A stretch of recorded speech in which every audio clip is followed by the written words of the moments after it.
दृष्टि में कोई भी दुख ऐसा नहीं जो सह करके अपने आराध्य देव को न प्राप्त करे। आराध्य देव की प्राप्ति के लिए संघर्ष सहना अत्यंत आवश्यक है, कष्ट सहना। जो अंदर जलन हो रही, जो विकारों की जलन हो रही, सहो भाई, इनकी पूर्ति से कुछ नहीं होगा। इनको से एक बार लड़ जाओ, एक बार निकल जाओ तो जन्म जन्म की लड़ाई जीत जाओगे। जिसकी शुद्ध भक्ति होती है उसको अपने प्यारे के नाम जब किसी और कुछ अच्छा ही नहीं लगता है। बस उसकी लीला कोई सुना दे, उसके गुणों की चर्चा करा दे, उसकी रूप माधुरी का चिंतन करे। तो मेरे प्रभु का स्वभाव है कि जो प्रभु को जपते हैं प्रभु उनको जपते हैं। ये बात समझ लो। आप प्रभु की लीला कथा सुन रहे हैं, प्रभु आपकी को देखकर इस भाव से, जब हमारा हृदय पवित्र होता है तभी हम भगवान को भाव से बच पाते हैं। अभी भाव नहीं, अभी तो भाव की केवल बातें सुन सुना के बातें करते हैं, भाव नहीं जागृत हुआ। भाव जागृत होने पर इन तीन पर आपका महत्व नहीं रह जाएगा।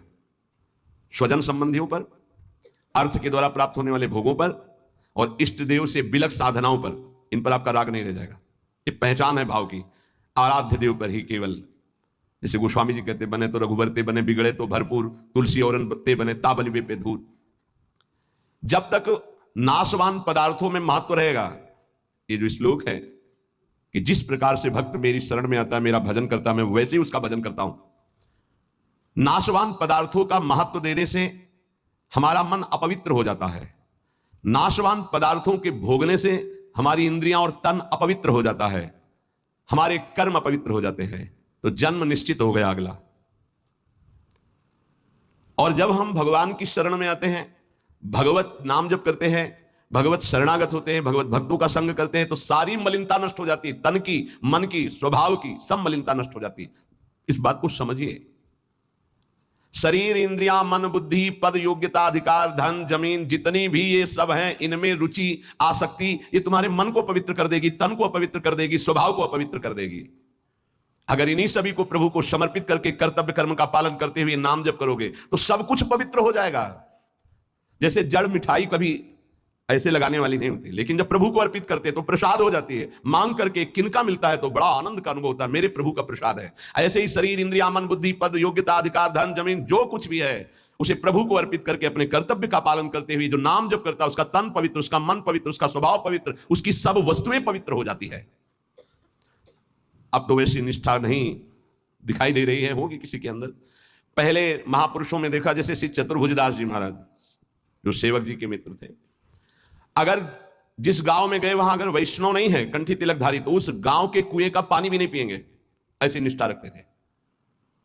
यहां एक भी वैष्णव नगर में नहीं थे। नगर क्या है, ये भूतों का डेरा है। फिर जहां भगवान का भक्त नहीं, भगवान का भजन नहीं, नाम कीर्तन नहीं, उस नगर का पानी नहीं पीते थे। ये उनके चरित्र में आया है। बहुत पवित्रता का निर्वाह महापुरुष जन भजन के लिए करते थे। गले में कंठी नहीं, मस्तक पे तिलक नहीं, तो हाथ से पानी पीने की रुचि नहीं है। ऐसी निष्ठा में ही तो सब। इसी निष्ठा का प्रभाव दैवी शक्ति को भी परास्त कर दिया। एक दिन एक नगर से निकल रहे थे तो देखा एक आदमी चिल्ला रहा था, रो रहा था, उसके हाथ पीछे बंधे हुए थे और बड़ा ढोल नगाड़ा बज रहा था, उसको घसीटते हुए ले जा रहे थे। चतुर्भुजदास जी मंडली के सहित मुरली मनोहर अपने ठाकुर को लेकर, मुरलीधर को, वो विचरण करते थे। तो उन्होंने लोगों से पूछा, ये आदमी इतना त्राहिमाम बोल रहा है, इसका कोई साथ क्यों नहीं दे रहा, इसको क्या? तो बोले, ये देवी के बलि चढ़ाने के लिए ले जाया। देवी की बलि? कहाँ है मंदिर? गांव के बाहर है। वाह, पहले उसको रुकवा दिया। इतना भजन का तेज था, रुकवा दिया और दरवाजे पे गए और कहा कि तुम माँ हो? कैसी माँ हो जो तुम अपने बच्चों की हत्या करवाकर मुस्कुराना सीखती हो? तुम माँ हो, इसका मतलब है तुम्हारे अंदर ममत्व तो नष्ट हो चुका है। चाहे कोई भी सृष्टि का जीव हो, वो तुम्हारा बेटा होता है। गुपुत्रो जायते क्वचित् कुमातान भवति। ये कैसा न्याय आपका कि आपके सामने आपके बेटे को बंदी बनाकर बलि दिया जा रहा है, आप प्रसन्न मुद्रा में हो। वहां के पुजारी ने कहा, आप अंदर नहीं घुस सकते। बोले, ये अंदर नहीं रह सकते। अब ठाकुर जी को साथ लेके तो देवी जी बाहर निकल आए, ठाकुर जी को सिंहासन पे विराजमान किया। उनके भागवतिक वैष्णव तेज भजन के प्रताप से लिखा हुआ है भक्तमाल जी में भी, जहां भी उनका चरित्र चतुर्भुजदास जी का, ऐसे हरिव्यास देवाचार्य जी। तो देवी जी ने कहा, क्या आदेश है हमारे लिए? देवी जी ने कहा, तो उनका पहले यहां के राजा को बोलो कि आज के बाद अगर यहां बलि चढ़ी तो सर्वनाश तुम ही करोगी, बोलो जाके। यही राजा को जाकर के देवी जी ने भय दिखाया और कहा, अगर आज के बाद किसी भी जीव की हमारे ऊपर बलि चढ़ाई गई तो अब हम वैष्णवी हो गई है आज के बाद। हाँ, अगर बलि चढ़ानी तो नारियल नींबू आदि, ये नहीं, जीवों की बलि नहीं। कंठी बांधी देवी जी के और श्री जी के चरणारविंद की आसक्ति का मंत्र दिया देवी जी को चतुर्भुजदास जी ने। ठाकुर मुरलीधर को वहां विराजमान करके नाम कीर्तन बंद करा दी, प्रथा मुक्त करवा दिया। जो बलि के लिए लाए, नाम बल, भजन बल, यदि आप प्रभु का आश्रय नहीं लिए, नाम जप नहीं कर रहे, तो यही शरीर, इंद्रियां, मन, बुद्धि, पद, योग्यता, अधिकार, धन, जमीन, ये तुम्हारे तन को मलिन, मन को मलिन, स्वभाव को मलिन और अगला जन्म निश्चित। जैसे कोई कहता है हम तो पिछले जन्म को मानते नहीं, अगले जन्म को मानते ही नहीं, तो तुम्हारे मानने ना मानने से सृष्टि चल रही क्या? कि तुम मानोगे तो सृष्टि चलेगी, नहीं तो बंद हो जाए। हम मानते नहीं सूर्योदय होता है तो सूर्योदय बंद हो जाएगा क्या तुम्हारे मानने ना मानने से? क्या ईश्वर का संविधान और शासन आंख मूंदने से टल जाएगा क्या? तुम्हारे ऐसा कहने से टल जाएगा क्या? अगर नहीं मानते हो तो है कोई परम शक्तिशाली जो बर्बर जीव को, उसके कर्म को भोगवा और दुख के चक्र में पूरी सृष्टि को फंसाए हुए है। उसी से मुक्त होने के लिए वही है एकमात्र जिसका आश्रय ले लो। भक्त को भगवान के स्वरूप का ज्ञान, भगवान का दर्शन, भगवान के साथ खेल खेलने का सौभाग्य, तीन बातें जो प्राप्त होती है ये ज्ञानी को नहीं प्राप्त होती है। भगवान की प्रेम स्वरूप, भगवान का दर्शन, संभाषण और भगवान के साथ खेलना, ये नहीं। ये बड़ी दुर्लभ बात भक्ति से प्राप्त होती है, इसलिए सर्वोपरि भक्ति। जो भगवत परायण भक्त है उसमें शरीर और संसार की आसक्ति नहीं रहती। देख लो, शरीर और संसार की आसक्ति नहीं रहती। इस भगवत परायणता के लिए हठ पूर्वक बहुत नाम जपा जाए तब ये जागृत होती भगवत परायणता। हठ पूर्वक शब्द आया है। हठ पूर्वक हमको नाम जप करना बहुत कठिन है। नाम जप करना, बातें बना लेना अलग बात है, नाम जप करना बहुत कठिन है। अगर नाम जप हठ पूर्वक करोगे तो संसार शरीर की आसक्ति नष्ट हो जाएगी, भगवत परायण हो जाओगे, भगवान के तत्व का ज्ञान हो जाएगा, भगवान से प्रेम हो जाएगा, भगवान का साक्षात्कार हो जाएगा, भगवान से वार्ता होगी, भगवान के साथ खेलोगे। जब भगवत परायणता जागृत होती है तो कुत्ता, गधा, चांडाल, जहां दृष्टि जाती है वहां श्री कृष्ण दिखाई देते हैं। विद्या विनय संपन्ने ब्राह्मणे गवि हस्तनी स्वनी चय सुपाके चा पंडिता समदर्शिना, ये तत्वबोध हो जाता है भक्त को, क्योंकि उसकी दृष्टि भगवत स्वरूप हो गई तो पूरी सृष्टि भगवत स्वरूप हो गई। किसकी? जो हठ पूर्वक नाम जप करता है। हठ पूर्वक मतलब स्वाद नहीं मिल रहा, कोई रुचि नहीं, पर गुरुदेव ने कहा इसलिए मुझे जप करना ही है। जब बिना किसी प्रयास के भगवत स्मरण चलने लगे, बिना कोई अटकल लगाए कि अरे सब में भगवान है और भगवान दिखने लगे, तो समझ लेना चाहिए कि अब हमारा कार्य पूरा हो गया है। सर्वत जैसे साधक देखेगा तो पहले स्त्री पुरुष दिखाई देगा, फिर भावना करेगा कि इसमें श्री भगवान है, लेकिन परिपक्व जब हो जाएगा तो ये ढांचे नहीं दिखाई देंगे, केवल भगवान दिखाई देंगे। साधक हठपूर्वक भजन करता है, लेकिन जब परिपक्व अवस्था आती है तो भजन करना, सोचो कितना आनंद होगा। भजन करना नहीं पड़ रहा, स्वाभाविक भजन हो रहा है, स्वाभाविक स्मरण हो रहा है। देखो, जल जड़ है, जल तत्व जड़ है, पर इस जल में जब रगड़ पैदा की जाती है तो बिजली पैदा हो जाती है। इसी प्रकार जो भक्त इस जड़ जिह्वा में नाम की रगड़ पैदा करते हैं तो इसे आध्यात्मिक अग्नि पैदा हो जाती है। यही सब पापों को भस्म करके, संचित कर्म को भस्म करके ये भगवत प्राप्ति कराती है। ये समस्त विकारों पर विजय प्राप्त कराते हैं। जड़ जिह्वा पे जैसे बिजली घर्षण के द्वारा पैदा होती है, जल में जल का परस्पर घर्षण होता है, उससे बिजली पैदा हो जाती है। ऐसे जिह्वा और नाम का घर्षण होता है तो एक आध्यात्मिक शक्ति पैदा होती है जो समस्त कामनाओं पर विजय प्राप्त कराती है, जो माया को पराजित करके भगवत साक्षात्कार कराती है। पकड़ो भाई, बात को पकड़ो।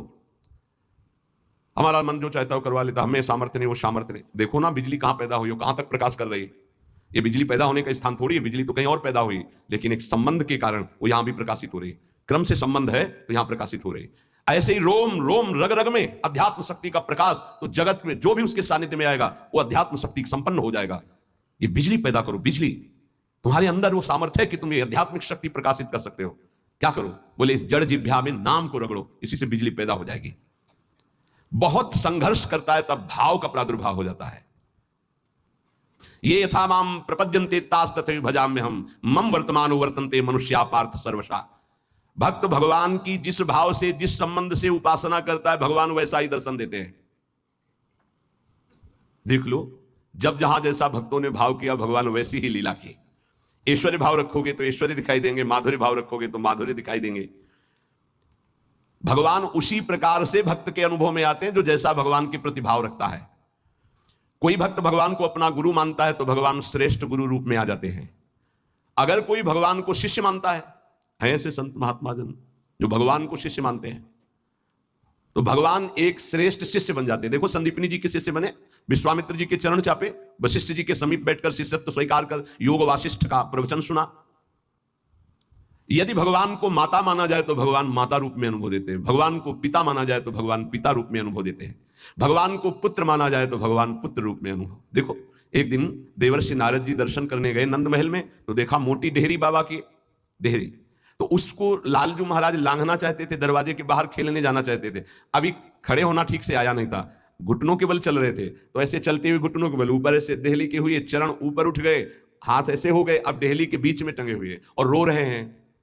नारद जी ने देखा, साष्टांग दंडवत किया, बोले प्रभु देहली पार कर दे क्या? तो बोले जानते नहीं हो क्या हमारे लिए देहली? उन्हें बोले जानते हैं प्रभु, वामन अवतार में एक चरण बढ़ाया था तो ब्रह्मलोक तक गया था। तो बोले तुम जानते हो ना, ये तुम्हारे लिए लीला नहीं है, मुझे पुत्र भाव से उन लोगों ने भजा है, तो उनकी सुख के लिए मैं लीला करूं। चलो बीणा लो और दूर खड़े होकर के दर्शन करो। रोने, मैया मैया मैया भागती हुई आई, अरे मेरे लाला, उठाया गोद में और दासियों को डांट रही, तुम लोग ध्यान नहीं देते, देखो लाला मेरा कस मैया की गोद में। अगर कोई मुझे पुत्र मानता, देखो जगत को एक क्षण में रचने वाले पिता, उनको पुत्र माना तो घुटनों के बल भक्त के आंगन में चल रहे हैं। जगत का भरण पोषण करने वाले प्रभु का भरण पोषण यशोदा मैया के वक्षा स्थल के दुग्ध से होता है। कैसा भाव का खेल है! ये बड़ा सुंदर स्वरूप है। जब यशोदा मैया छड़ी लेकर, बहुत उपद्रवी हो गया है, लालू महाराज ने देखा आज तो पिटेंगे, मैया आवेश में है, ऐसे दोनों हाथ से ऐसे, तो पूरा काजल गाल में, कितनी सुंदर शोभा, विशाल नेत्र है ना, एक बूंद आंसू नहीं, और रोते जा रहे, मैया की तरफ भयचकित देख रहे हैं, दया आ जाए, छड़ी ना। कौन है? भ्रकुटी टेढ़ी कर दे तो भय को भी भयभीत कर देने वाले प्रभु। ये देखो भाव देश का स्वरूप देखो। अरे छठी के दिन इतनी विशाल पूतना को भी, तो इनके लिए कोई भय है क्या? लेकिन भाव का देखो खेल। मैया ने पुत्र माना तो प्रभु वैसे ही लीला दर्शा रहे हैं। अरे और तो और बात जाने दो, यदि भगवान को नौकर मान लो तो वो नौकर भी बन जाते हैं। वो कह रहे हैं कि नौकर बनू हजाम।